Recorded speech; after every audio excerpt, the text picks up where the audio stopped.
buzz. Rock and roll to the beat of the funk fuzz. Wipe your feet really good on the rhythm rug. If you feel the urge to freak, do the jitterbug. Come and spread your arms if you really need a hug. Afrocentric living gives a big shrug. I like filled with, that's what I love. I love a plateau, is what we're above. If you diss us, we won't even think of. We'll nip up a dog and give a big shove. This rhythm really fits like a slug glove. Like a box of positives, it's a plus love. As the trial flies high like a dove. Hey! Hey, bang! Hey! Hey, bang!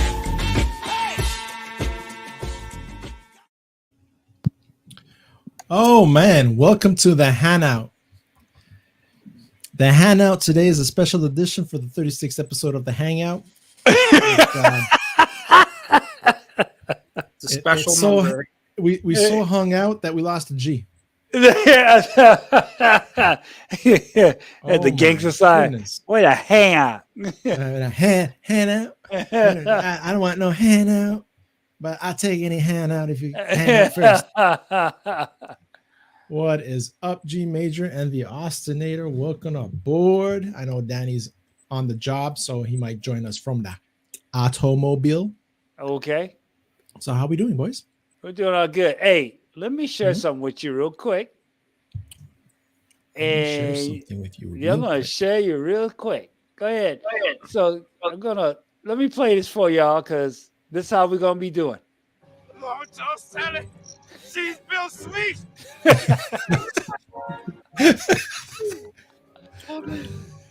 That's like me when I have to go to the bathroom really fast and I have to take off my winter clothes. We're going to have a good time. Have some fun. I had to put that on there because we're gonna have a good talk. We're gonna have some fun. We're gonna have some fun. It's funny. It's funny because I got this one. You're one ugly motherfucker.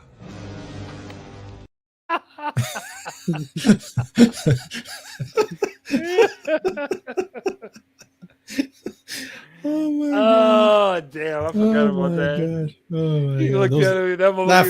That first Predator was fucking good, man. Yeah, you gotta give props to that. I mean, it turned from a military survival mission into a survival issue against something they didn't know what the hell they were dealing with. Yep, that's true. Yeah, Carl Withers. We had Body Ventura on there too. Yep. Mm-hmm. Yep. Was the native guy in that one? Was he Comanche too? He is actually. I was looking it up too. Hold on, let me find it again because I have his name. Billy from the Predator. He is Sonny Lanham. He was half Cherokee and 1/8 Sentinel descent and partly German, English, Irish descent. So he had a lot. What the Jesus? Yeah, do like 32 and me. Shit. Born in Canton, Georgia, raised in Rome, Georgia. Georgia. So I can see the Sentinel in there in the Cherokee, which you get started off. All right. I'm actually gonna just thank the people in the chat that's right now. Oh yeah, who's in the chat? Who's in the chat? I have to thank Justice for the handout. Yeah, definitely Justice. Oh, thank you, because I didn't proofread my shit before posting it. The handout shot first, absolutely. And of course, my response was, "Fuck." Hey, what's up? The Real Nerdy Review. What's up, Otis? And Shifty Sup. Bill Duke's best scenes in the Menace to Society. When no, see, you fucked up. You ever see Menace Society? Oh yeah, of course, man. Yeah, they think we integrated the kid. So you was at the store at 11 o'clock p.m. Yeah, that's it. That's it. So let me get straight. You was at the store at 11:30 p.m. Yeah. See, you fucked up. Damn right, man. Also, you ever seen that Menace to Society? I don't think I have. No. Oh yeah, great. I guess gangsterhood flick, one of the best ones. Shifty says Billy from the Predators starred in one of the worst episodes of Miami Vice ever. Biking Bikers from Hell. I need to link y'all the intro sometime. It's amazingly bad. Oh really? Wow. Damn. Wow. Tuckerverse, be right there. No problem, sir. Well, come on, man. And bring some food. Yeah. Damn it. Shit. Did you guys like the thumbnail? Yeah. Like, everybody's like, the people are loving it, man. There's more people loving him than there are hating it. Wow. You know? Yeah. They're like, it's meh. Like, I get why they say it was slow, because it was a bit slow, but I like the cinematics of it. Right? Then there was like, the cinematography was really good. Yeah, it was. Yeah, awesome. It did look good. Yeah, the camera angles, the shots of the landscape, the whole, the native shots were really nice. They were well done. Then I realized that they were filming in Canada, and I'm like, that's why I love the cinematic so much. It's my home country, man. Wasn't Alberta? I think they filmed in Alberta. It was in Alberta. Oh, should we say that it's spoiler alert? So, oh, absolutely, spoiler fucked alert, man. I mean, I don't. This movie's already been out for what since last week, last week. When it came 5 out, days. Friday. 5 days. Yeah, 5 days. 5 days ago. So yeah. I really at first I was like, man, this is slow. Then, okay, let me rewind. I had to go downstate for the funeral, right? For a close family member died. Mm-hmm. So I got back home 24 hours after the whole thing, and I tried watching it, but I was dead tired of driving like a madman. Right. Because I don't know if Austinator, where the family lived was in Averill Park. You know where that is? Yeah. All right. So it's like south from Troy, south from Albany, right? Yeah. So I had to stop there to get a case of wine to bring to my cousin's house because all the people were at her house.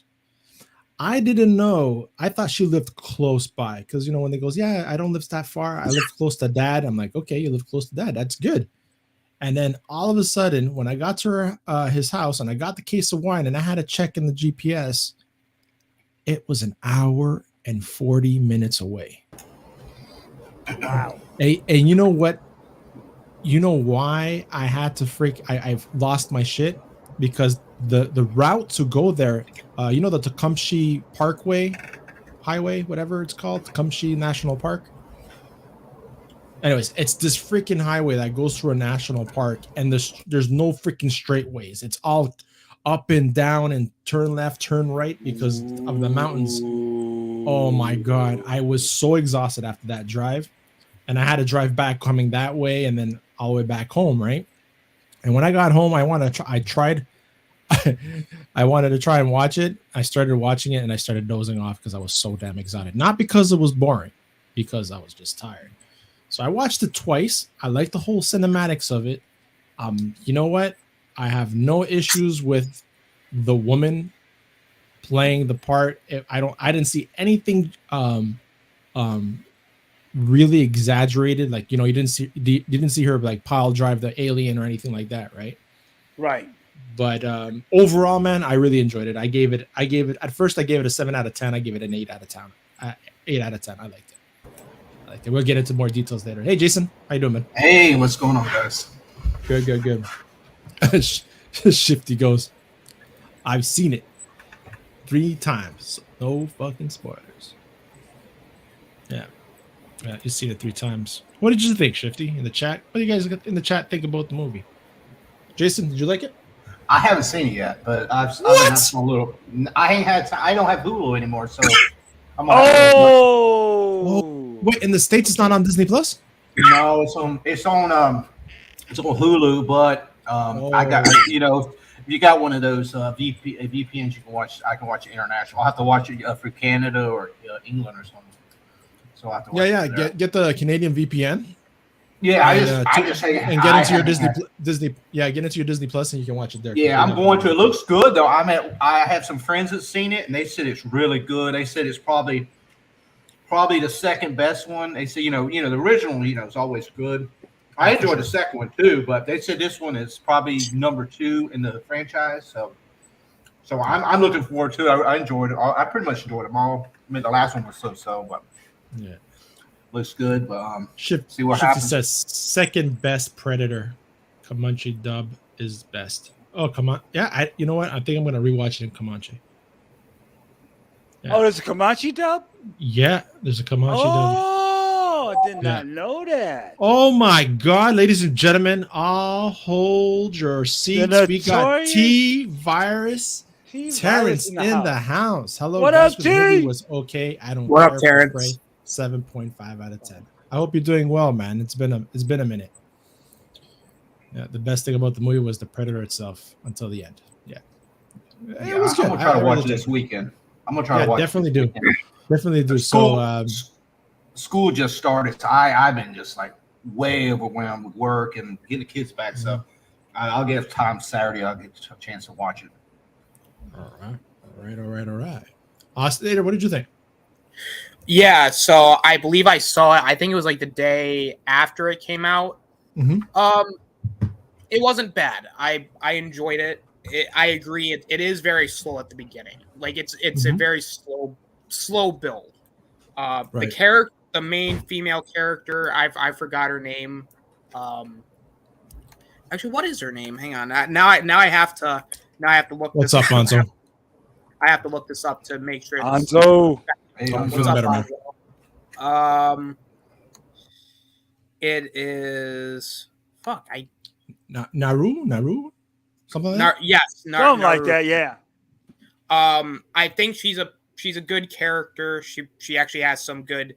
She kind of develops a character. Like she's not that great as a hunter, and then she's got to learn to be out. She's got to outsmart people, and I agree. The Predator is the best thing about the film. Like, I would say the design for at least a prequel Predator, he doesn't have like the full on techie metal mask. Like he had like a skull mask on, and the kills were great. At least when it came to the Predator and the technology. Man, the technology with the Predator is always cool. I mean,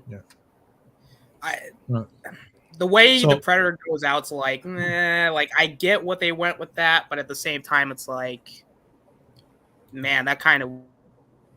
I want to address something that since Anzo's in the chat too, but I hope you stick around. Just give me 2 seconds. Hold on to that thought there, Shifty.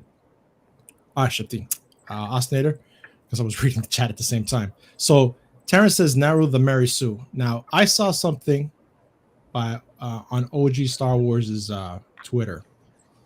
I don't know if you guys saw it, but some group of people are at it again by choosing the wrong fucking words.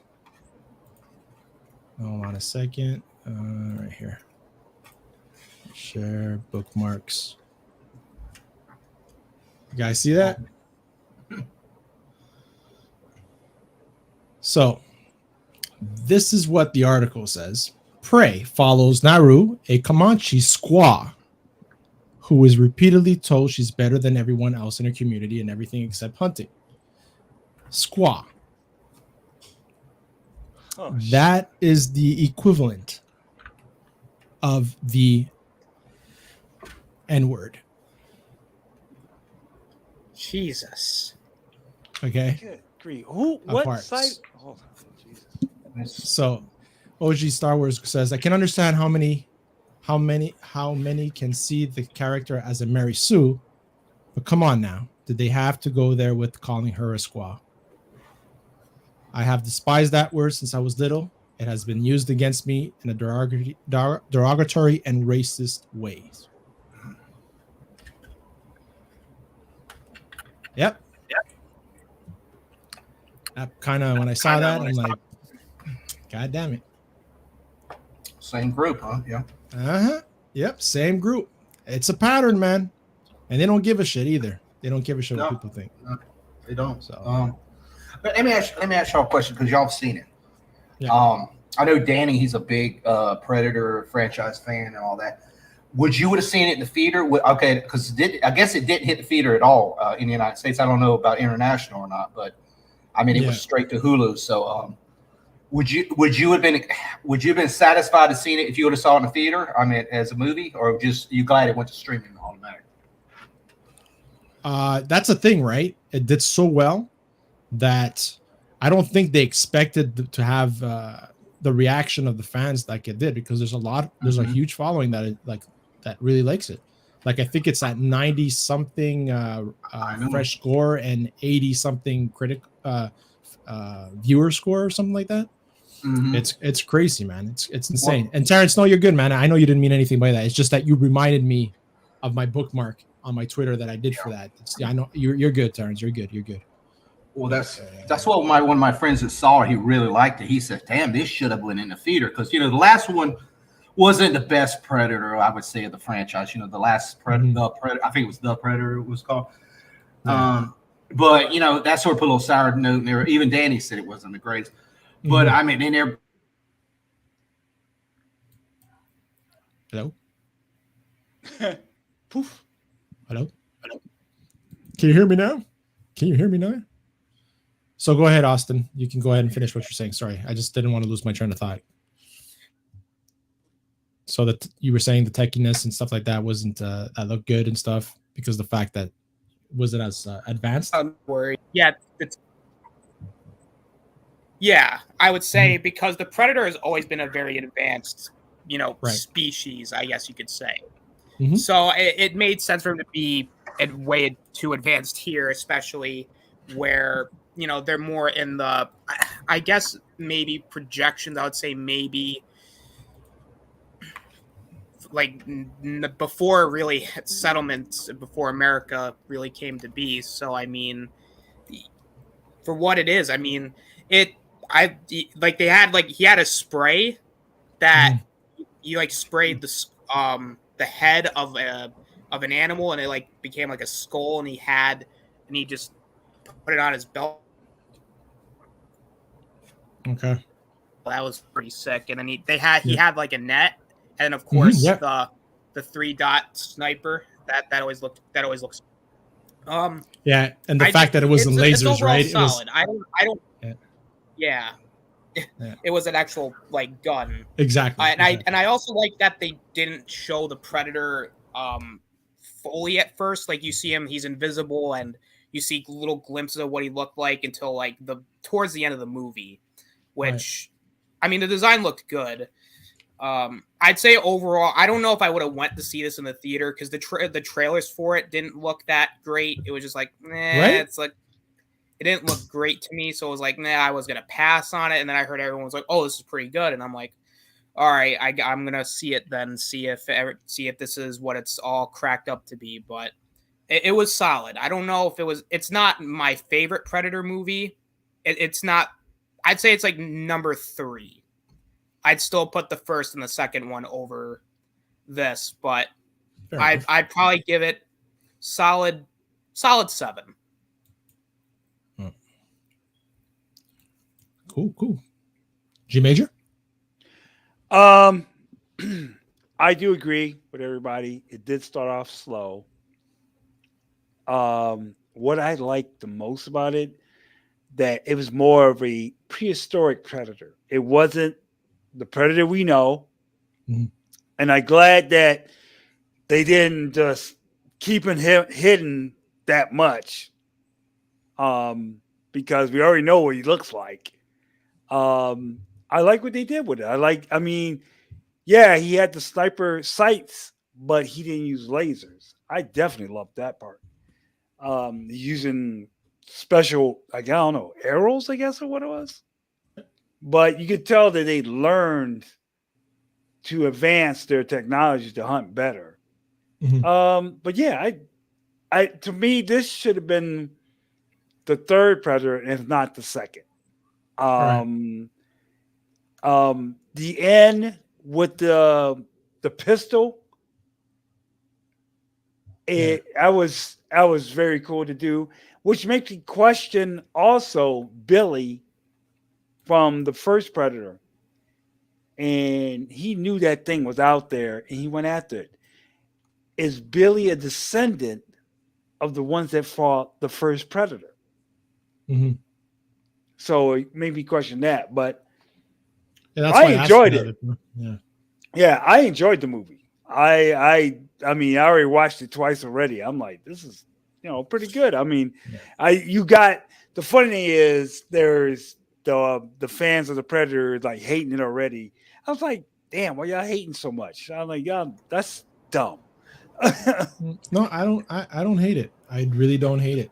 No, I think it's a I good really don't movie. hate it. It's really good. Yep. I think it actually should have been in the theaters. You think so, G? That's what I was asking on that. Well, I don't know if y'all have already, because I had to step away a second. Since I hadn't seen it, but they said there's the gun that's in the second Predator that they handed Danny. Yeah, that's the Easter egg. It's in this one. Yeah, that's what I said. We're going to get a sequel, possibly how the Predator gets the gun back or something. Yeah. Maybe, I don't know. Who knows? Different era. Hey, Terrence, what's up, man? You wanted to address the panel and the people in the chat? Go right ahead. Mi casa's tu casa, Marno. Oh yeah. I was just thinking about. I haven't really been on your channel yet, and I figured that this would be the perfect time to jump on. Cool. I appreciate it. Appreciate it. Yeah. So I don't want to disrupt the flow of anything. So no, you're not disrupting anything. Go ahead, man. It's called a hangout, bro. You can right anytime. But just a respect thing, for you guys. Yeah. But so what questions do you have for me? I guess we can go from there.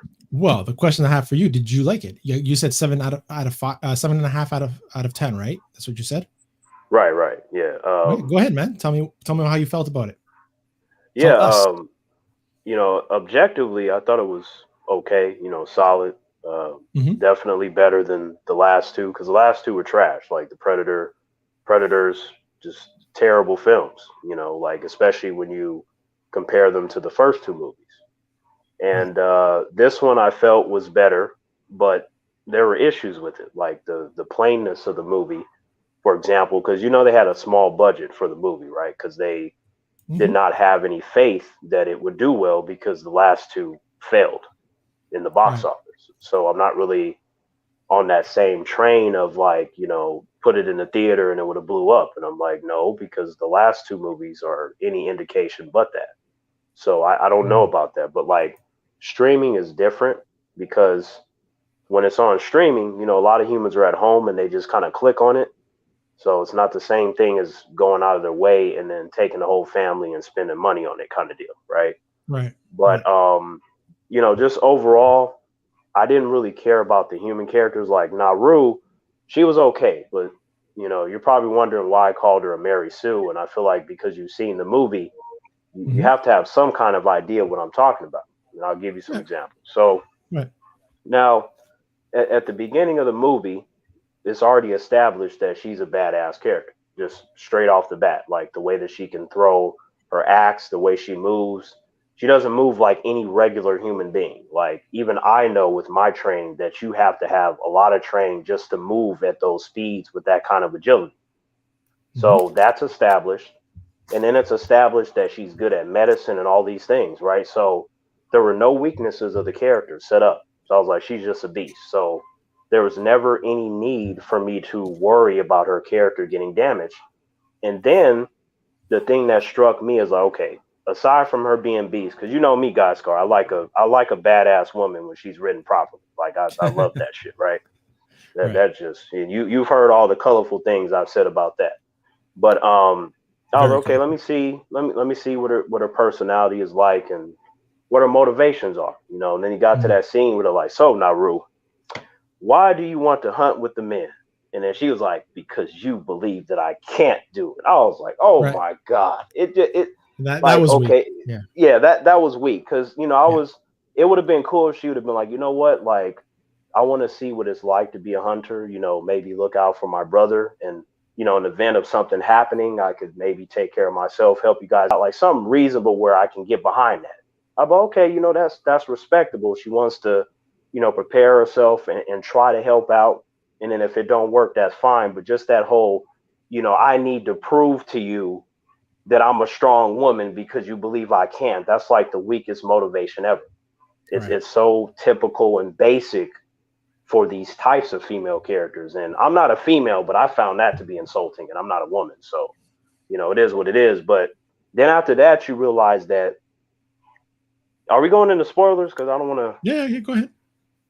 Okay. All right. Let's make sure. So the tribe, right? You know, her brother and all those beast warriors that were with her, it was explained that they had a lot of training. You know, they're the best of the best. You know, if you get into a situation, you got Naru's brother and the 5 or 6 dudes that were with them, like, they'd be okay. Oh, okay. But my thing is like, well, they're beasts, but so is Naru. Are they a lot better than her? Because I just don't believe that they are, especially with the scenes presented. Like, not only did she never listen to them, she got them all killed, literally. Yeah. Like, she didn't listen the whole movie. By keep going on, exactly, by trying to prove something, right? Right. It's for all the wrong reasons. And because of that, Guy Scar, that's why I could not fully get behind her character, because I'm like, for a character that is seemingly smarter than everybody else, she does the dumbest things. She has a blatant disregard for the life of her brother and everybody else. I guess she cared about the dog more than the humans, because she was checking on the dogs more than she was the humans. Like, her brother and the whole tribe was out there looking for her, and she just didn't care. I'm like, don't you know there's animals out there, and you're claiming that there's something else out there that's not a bear, which they were just dumb and they couldn't figure it out, even though they had more training than she did. But she knew that the footprints weren't a bear, but none of them knew that. They were like, don't be silly, Naru. That's just a really big bear, you know, nothing to worry about. I'm like, okay. Well, so touching back on the point that you said, she was putting herself above the brothers, and, you know, got the brothers and the other people killed. No, she was putting herself above the tribe. Right. Itself. Right. That's exactly right. And that's more of it too, Guy Scar, because I'm like, okay, I'm noticing these patterns. So I'm like, you're not giving me any reason to root for her. Like, for me, because of the way I think, you know, there are a lot of humans that believe, like, okay, Terrence, you know, this person knows how to fight, they're strong or whatever, you're automatically going to like them. I'm like, that's not how it works. That's not even how it works when I train with other people. There is no you're automatically going to like them, because there are some similarities. There's so much more to it than that. I feel like that's not really a fair assessment.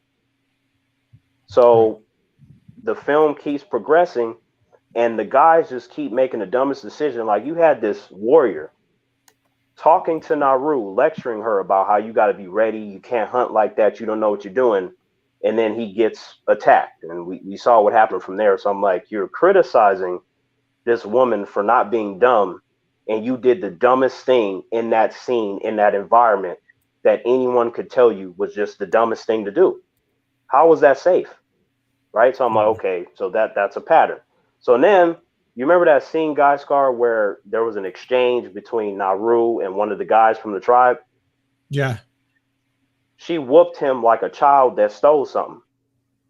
But you see, you know what I liked about that scene though too, and I said this, I don't know where I was saying, if it was on a stream or, yeah, I think it was I was on K-Dot's stream when he reviewed it. Shout outs to K-Dots. If you haven't seen his review, go check it out. The fact that we actually saw on screen him punching her in the face. Okay. Right? Because we haven't seen that on like, for us it's Fox, right? It's Disney. For us, it was on the Star tab of our Disney Plus up here in Canada, because we don't have Hulu. That was, when I saw that, I was like, "Oh wow, damn!" Right? I'm not applauding the fact that he did that. I'm just saying the fact that in the story itself, that they actually visually showed it. That was new. We have not seen that in a good while. You know why? You know why I did not have that kind of reaction to it that they were probably intending? It is because of this. The context of that scene was that They're like, we need to take your back. You're endangering all of us. Your brother's on the other side of the world looking for you. And, you know, there's something out there, right? Mhm. Somehow, one of the best warriors in the tribe could not land a good hit on Naru, who weighs 100 pounds. She was whooping his ass, right? They looked more like the C team. They didn't look like the top guys though. But they were the top guys because nobody else was in the movie. Because everybody else that was in that tribe, they stayed behind. They were not the warriors going out there gathering the food and hunting. Right. Okay. So the movie set it up that they were the warriors. They were the best of the best. And apparently so was Naru. So the movie set that up, not me. Because the other characters were non-consequential because they added nothing to the plot. They were just there. You see, So what I took from it is like it was like sibling rivalry, right? She was trying to outdo the brother, right? Because she had the task of the typical female there, right? That she had to be the one keeping the camp, keeping the food, learning the medicine, because that's what it was. It usually was the woman that took care of the medicine, right? Can I jump in this real quick? Yeah, of course, dude. Anybody can jump in. Just all jump right. in. Because I know this was brought up with some of my friends. I think if you had her as a child, maybe with her father, and something horrific happened to motivate her to be a warrior, I think it would have been a better start for the movie. That is 100% true. You know what that would require? That would require good writing, G Major. Yep. So because all that stuff is absent, it doesn't work, because what you have is, like, humans, they have theories and hearsay. That is irrelevant to what we actually got, because guess what? Theories and hearsay, it could be wrong, it could be right. There's no definitive answer outside of what we got, right? So in that same scene, he was getting his ass beat. And then the only time that he got... Oh. Damn. Oh, hello. Yeah, that's twice today that happened. But yeah, that's the thing. I think he made a point. If the writing was dead right, if you had started off the movie like she was a child and she was with her father, he hunted, got killed by a bear, and made her decide, I want to be a warrior. And that would have started off. I agree. It started off, she was straight up trying to be a warrior. Right. And I know somebody tried to defend, well, there are women warriors, you know, I mean, yeah, but if you start off that point, I think what was her motivation to be her motivation to be a warrior? Yeah, we didn't get no motivation. We got the weakest motivation. That's what happened. Yeah. If I had to pick the bad, that was the bad. We got the weakest motivation about the movie. Let me just get to the chat. Or I don't know. So it's here, squaw. Yeah, it's like a derogatory. It's not like the N-word, but it's more derogatory towards Native women. Guys, you know, yes, eyes only. Hey man, welcome. I did say hi before, I think. Oh well, it's fictional, so anything goes. 100%. Only seen Predator 1 and 2, and The Predator. Okay. Man, Maria Conchita Alonso was hot in Predator 2 with Danny Glover. Oh my gosh, she was so hot. So guys, Scar. Yeah. Okay, you're back. Cool. Yeah. So explainers, right? Explainers are individuals that make excuses when mediocrity is presented, and it's nonsensical. So when you hear humans say stuff like it's fake, that's their way of not giving you a legitimate explanation for stupid shit. When they say stuff like there are strong women, that doesn't make sense for a specific context that they present. Like, if you're going to go for historical stuff, she shouldn't have been that beast. And then especially not without explanation, especially not over the male characters. That is very unrealistic. So if you're trying to present something realistic for us to digest and fully appreciate, you have to make sure that your history matches and that there is proper motivation for the characters, so that way the audience can get behind it. Because if you ask a lot of humans why they enjoyed that Prey movie, they're going to mention the Predator. Because what would Right. you have without the Predator? You don't have well-written characters. What else do you have? You don't have a movie, period. Right. So you establish with those dudes, right? So I'm like, okay, human characters, they all right, but nothing to really get behind. I was slightly interested in Naru's brother. I was like, okay, probably out of all the male characters, it's not a lot. He's probably the coolest one, right? Okay. And we saw what happened when he took on the Predator, and I was like, he would have killed the Predator, but it's not his movie. It's being led by a female. So I felt like he died because of the plot, not because he couldn't beat the Predator. Well, I'm telling you right now, Naru couldn't kill that Predator if it wasn't for the dog. Yeah. And here's the thing, though.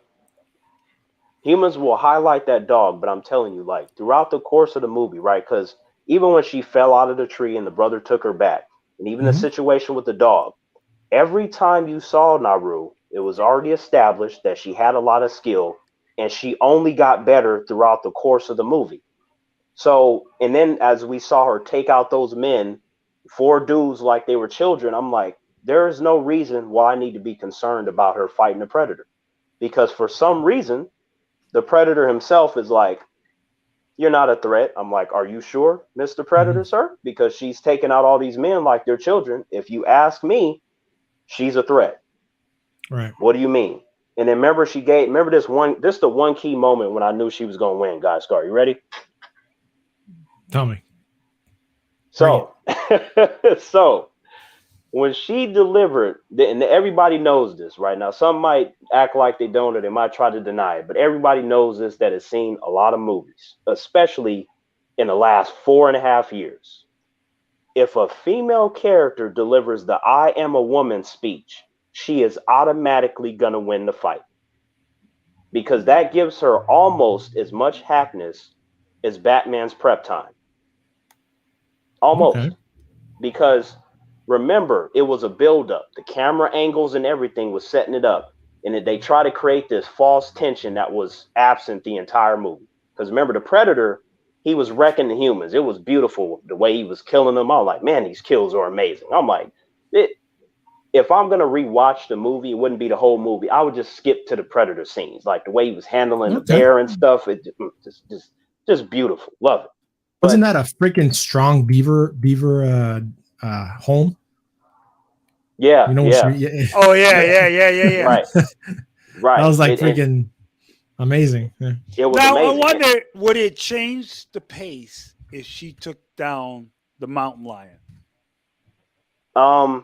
No, because I think it would have just been like this. It just would have been more of the same of what I said. If they would have had her take down anything, it wouldn't have been surprising. It would have been like, well, she's beast. Why wouldn't she take down the lion? And then maybe a dude would try. Maybe he would win. Maybe he would fail. But Naru is going to be the one to do it. She's also going to be the one to beat the Predator. We already knew that just by her dialogue alone.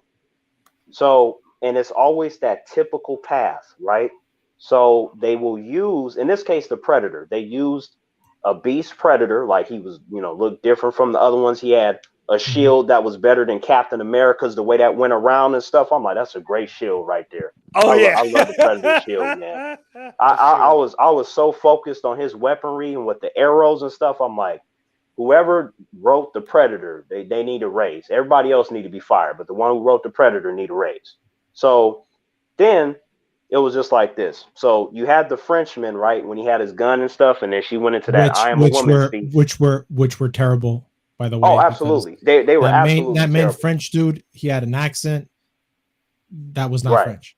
Right. And I agree, guys, because I was like, these Frenchmen are, to me, when I say stuff like, vanilla, marshmallows, punching bags, that means that you can interchange them with anyone and the story doesn't change. Those Frenchmen were so incompetent after they captured her. I'm like, they're not intimidating.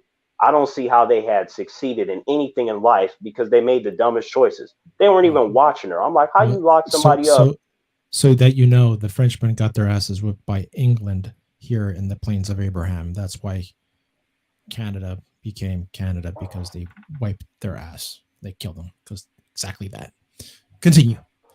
Right. And so So my thing, Guy Scar, is like when she said to that dude, and you remember this because it's a highlight. I don't see how anybody can forget this, but she was like, "You don't consider me a threat because I am a woman." And then the Predator's walking by, and he's hearing something. I don't know if he was translating that speech, but she was like, "I am a strong woman, and I'm going to take you out because you don't consider me a threat." I'm like, she already won.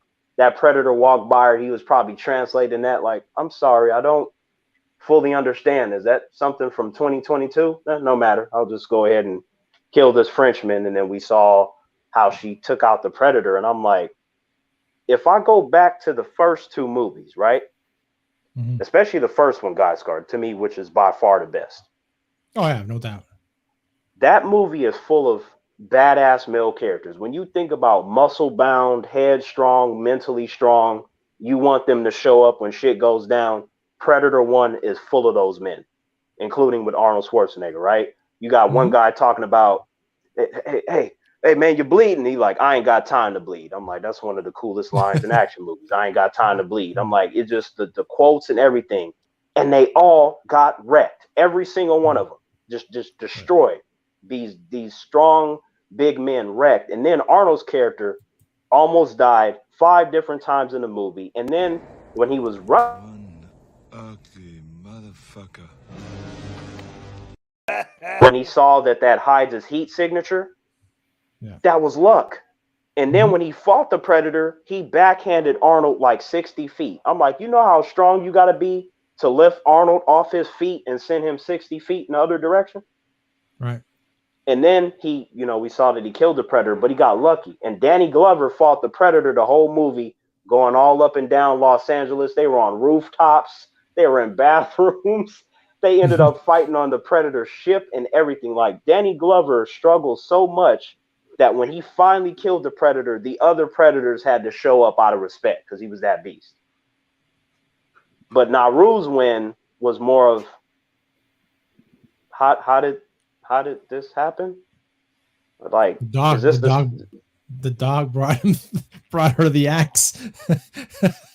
The dog brought her the axe. Hey, I know the dog was there, but I'm just saying, like, I feel like even if the dog didn't do that, she just would have got the axe because it was setting up to that. I feel like they had the dog do something to remind us that the dog was in the movie.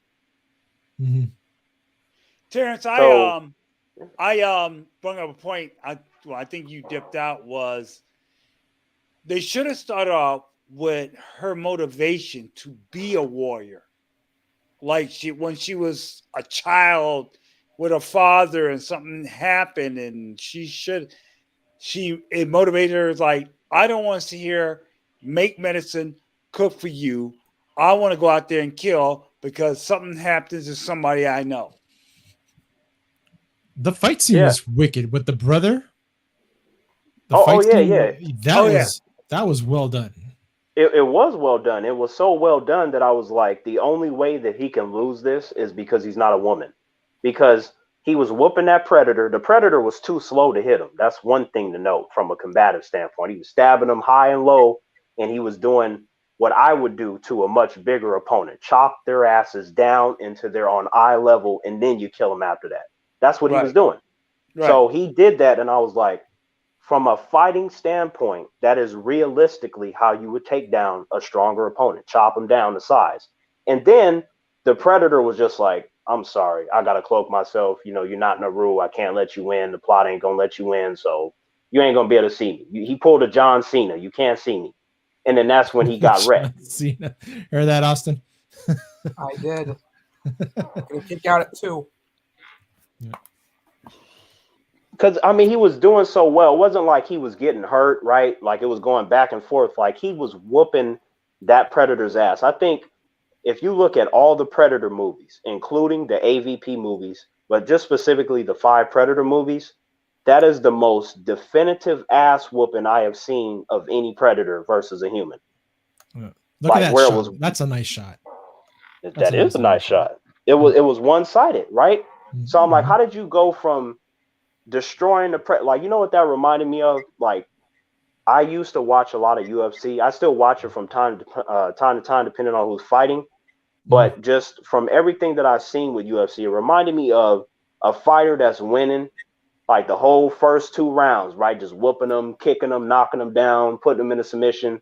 And then all of a sudden, they make like the worst mistake and then they get knocked out or something when they were winning by points and everything else. That's what happened to Naru's brother. I felt like he was winning and then he looked over to his corner. They was like, yo, you better pay attention. He's like, why? I got the victory, stab. Okay. I don't.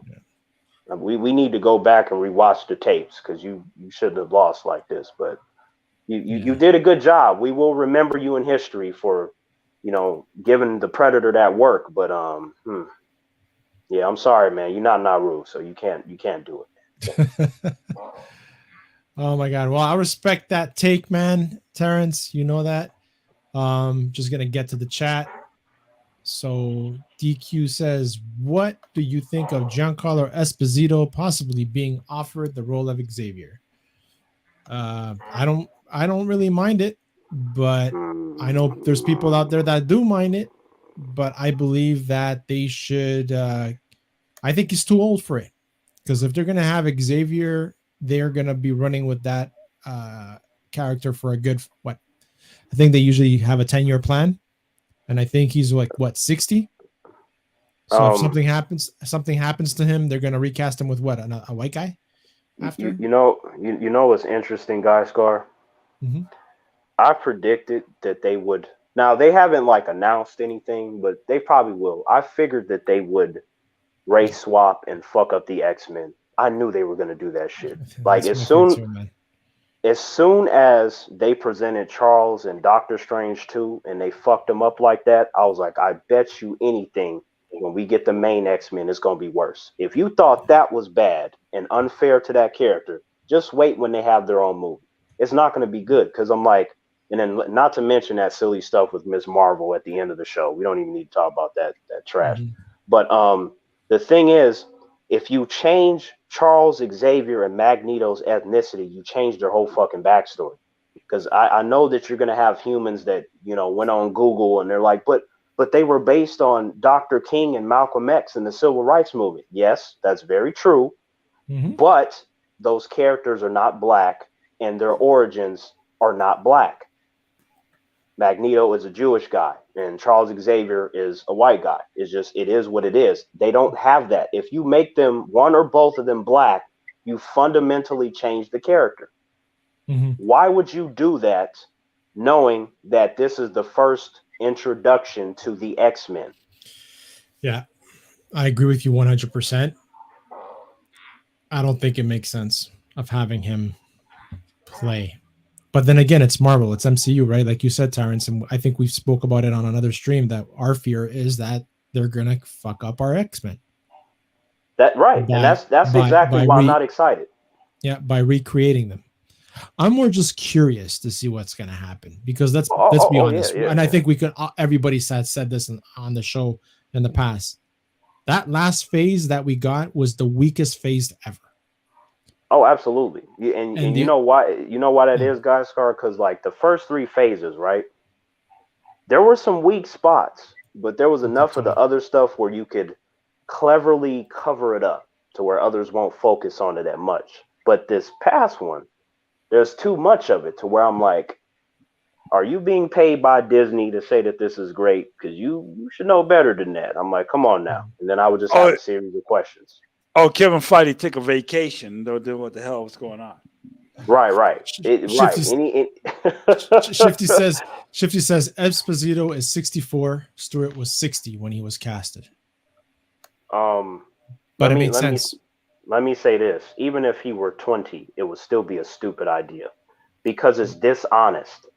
Any time that you race swap or gender swap a character, you're being dishonest. Hollywood does not care about diversity. They care about checking off their boxes so they can say that they're inclusive. It's always been dishonest. Sometimes it works in terms of making money, but that's not really so much that they decided to race swap or gender swap they got the money as much as it is that it's a recognizable IP. That's what got them the money, not the decision to drastically change a character. Right. So they're looking at Giancarlo for Professor X, and they're looking at this guy for Cyclops, Glenn Powell from Top Gun Maverick. If I had to add, there's rumors that Henry Cavill has been talking also about playing Mr. Fantastic, which I was like, no. He's too big. He's too huge. Yeah, for Now that. you want big on Captain Britain? I'll if give you him Yeah, that. Captain if you Britain. go- if I can you- give you that. but if you're gonna mention Henry Cavill, you have to. If you have an inkling of what David Zaslav is doing, which is the CEO of Warner Brothers Discovery, he Yep. specifically said, like, when he had like a small presentation, the big announcements is coming soon. Like, this man about to clean up DC. Like, I am tired of these clowns out here disrespecting DC, and they don't know nothing about these characters. You have to get people over there that can consistently give you great stuff, because they have great stuff, but because it's not consistent, humans gloss over the stuff that is great. It's a sad, tragic habit, but it happens. But on that board of the presentation, he had 3 emblems that stuck out. Give me Batman's something emblem, Superman, and Wonder Woman, Yep. which is the holy trinity of comic books, period. So he said that he wants to build them up, and he has a 10-year plan. Now, this could go wrong, obviously, but because I am a big DC fan, I have faith in him due to the fact that he said that those characters are important. If you're saying stuff that I know you should be saying, and if you cancel fail stuff that shouldn't even have come out at all in terms of the production, like Batgirl, then you're on point. Because anybody will tell you, you don't do Batgirl before you do Batman and Robin. You don't have Batgirl without Batman. It doesn't make sense. Yeah, you're right. You're right. You're definitely right. So and then you get these clowns out here like, oh, so you don't want to see no strong women. And I'm like, first of all, I love Batgirl. I love Batwoman. I love the whole Batman family.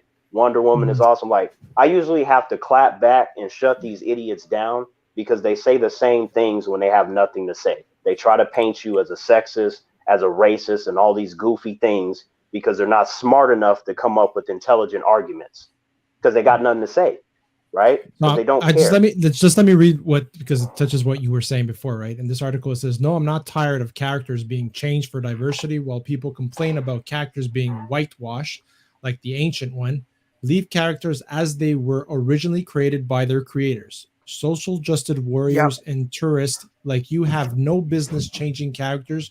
You had no bearing in their creation. It's time for you comic book movie fans to find another fad and move on to that one to destroy, leaving comics alone.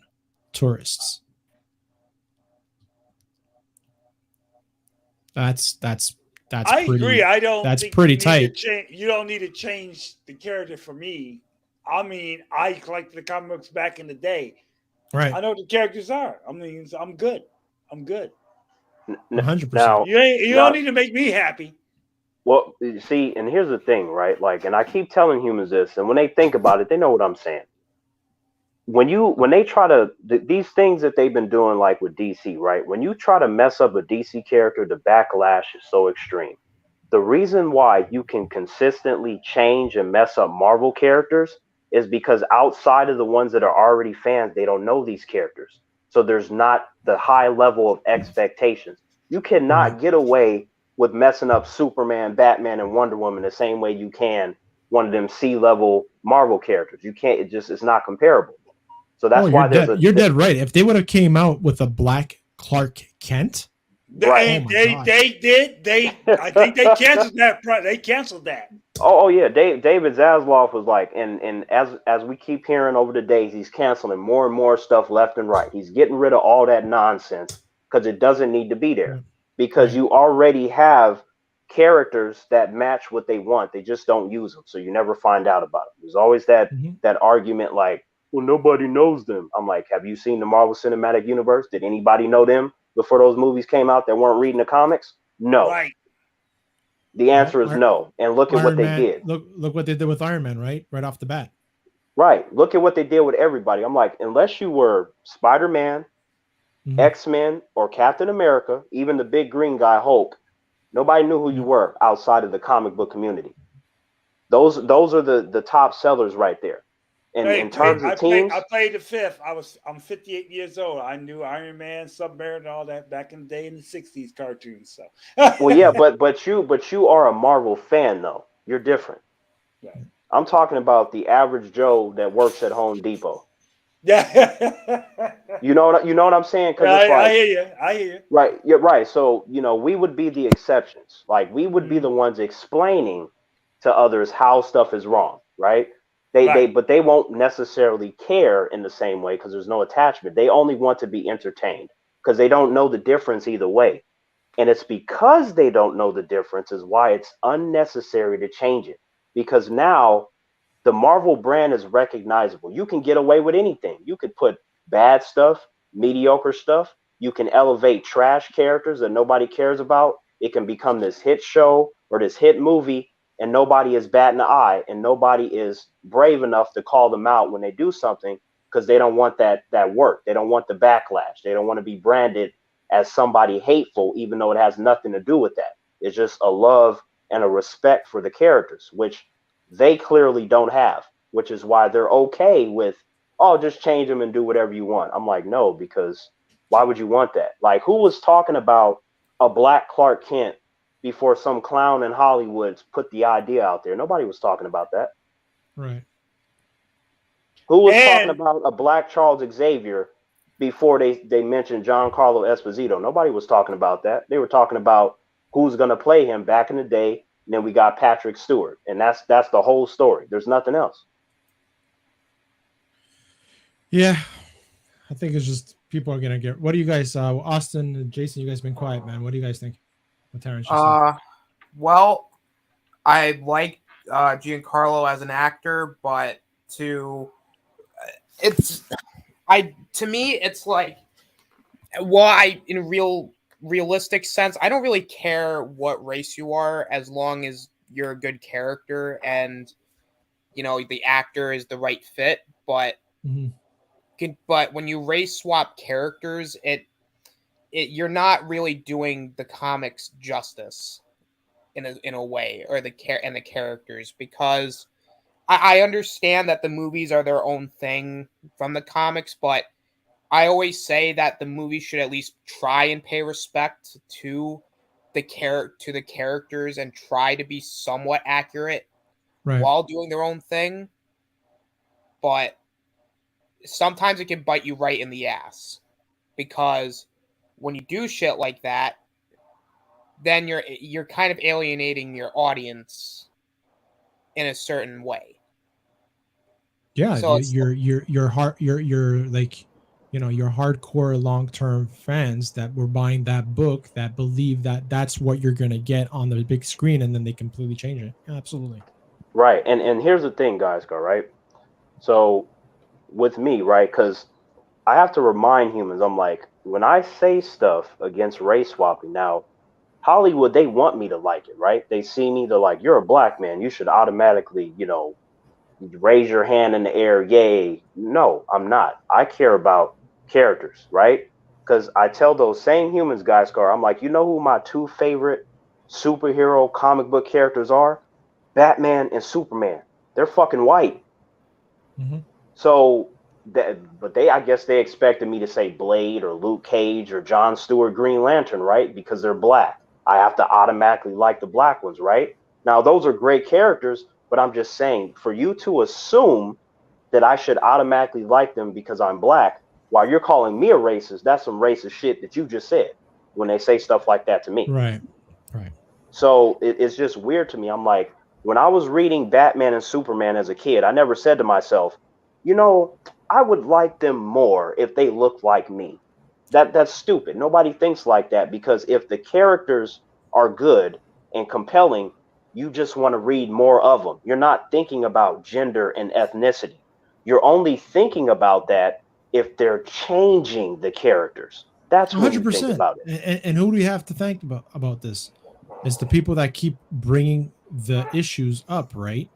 And keep force feeding us these narratives that, oh, they're doing this because of this, they're doing that because of that. you know, you should like that IP because of this. No, it's bullshit, man. Because Right. like growing up, it's exactly what you said. When we were growing up, you know, it's like let's take me and Anzo for instance. When we grew up, he liked freaking Han Solo, you know, in Star Wars. That was his favorite character. You know, it wasn't freaking. It wasn't what was his name, Lando Calrissian, because he was black. Right. Yeah, you're absolutely. You're 100, And it's weird because like, you know, hey, I gotta jump ship because of job. So thanks for having me on. Good talking. I gotta to you, go. man. Yeah, you too, guys. I'll talk to you later. Yeah. But you know, Guy Scar, I am fortunate enough to have a lot of friends, right?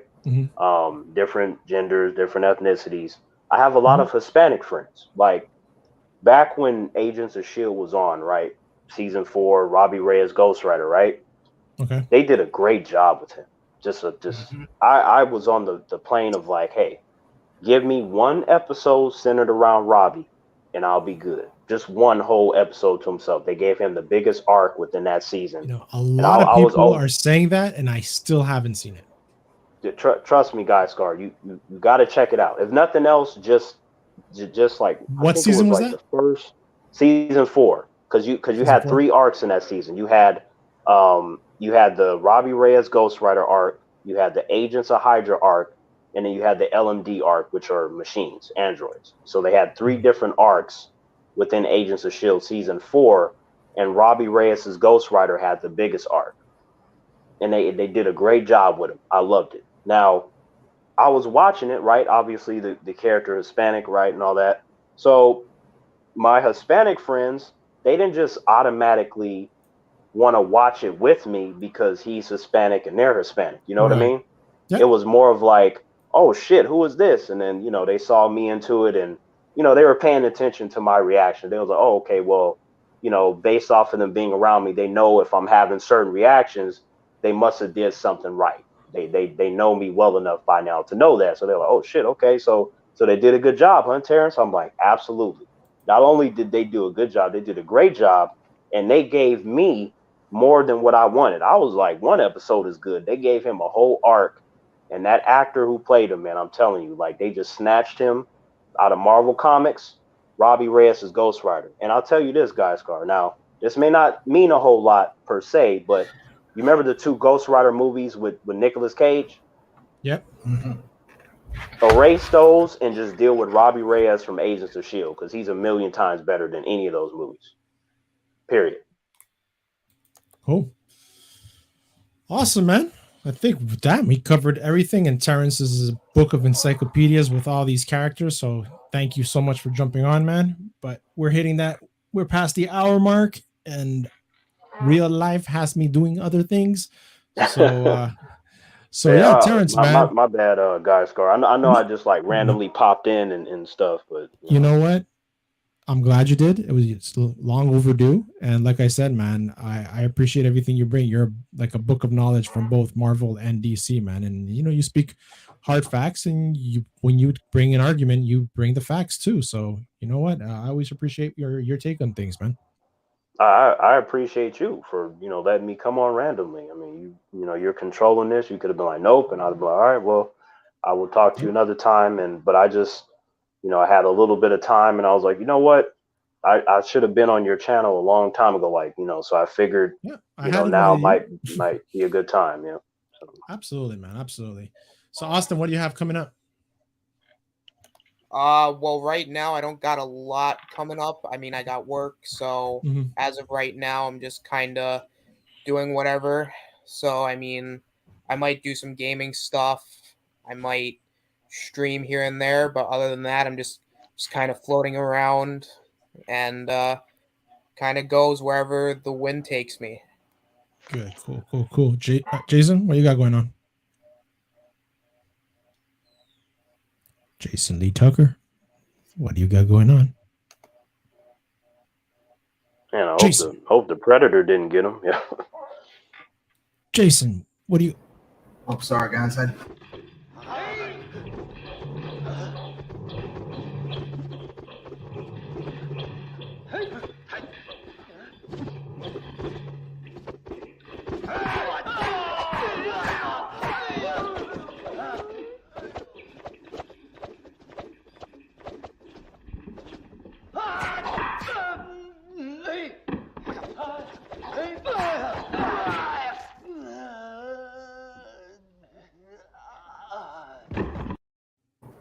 Are you back?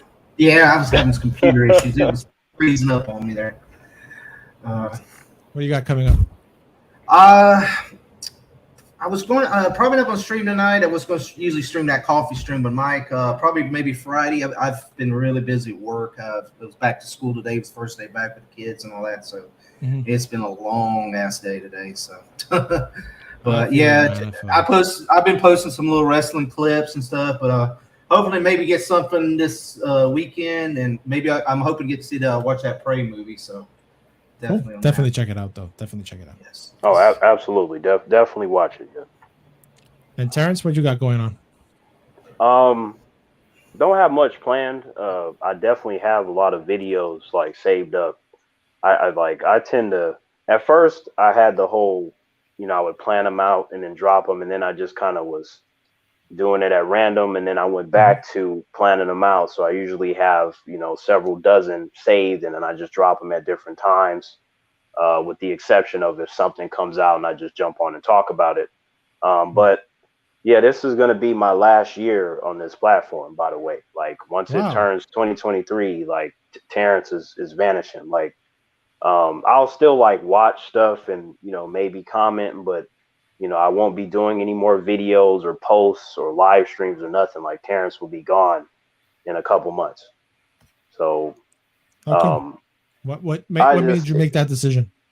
Yeah, I was looking at the time period and I was like, let's see, I've been on here for, 10 years. And I was like, I think that's the time to close the book on Terrence and then, go off into the sun. Yeah. Yeah, man. God, got me like sad. Shit. Yeah. Like, really? Yeah. I'll be like, you put in your time. It just was one of those things because when I talked about it, you just had like humans like, no, where are you going and stuff, and I was just like, no. See, this is like the moment when the character's like, I was just gonna disappear into the wind. Like I didn't mean to cause any damage or it's just I'm like, y'all trying to make me cry. That's what I was doing when I was reading the comic. Like, nope, I already have my duffel bag ready. Got Scar. Like, nope. Yeah, you're like freaking Ryu after a battle. He throws his right bag over his shoulder and walks on to the next challenge. I got you. And then right before the movie ends, it's always that one person like, wait, did you hear about what's going on in that one town? And then Ryu's like, I knew there was going to be a sequel. I couldn't just go off into the sunset. I knew. Oh yeah, Jason, I have to fix your link. I have your old link. But saying that, I'm the Basco Scenario. You can catch me here every Wednesday and on and off with my gaming streams when I have more time. And not only that, guys, go check out Chaos Central right now and make sure you jump in the chat. And in the chat, you say Hangout Raid. All right, so please do that if you haven't already. All right, boys, we're gone. Thank you so much, Terrence, for jumping in, man. It was great having you. Austinator, Jason. Next week, we'll do it again. All right, man. And we are out.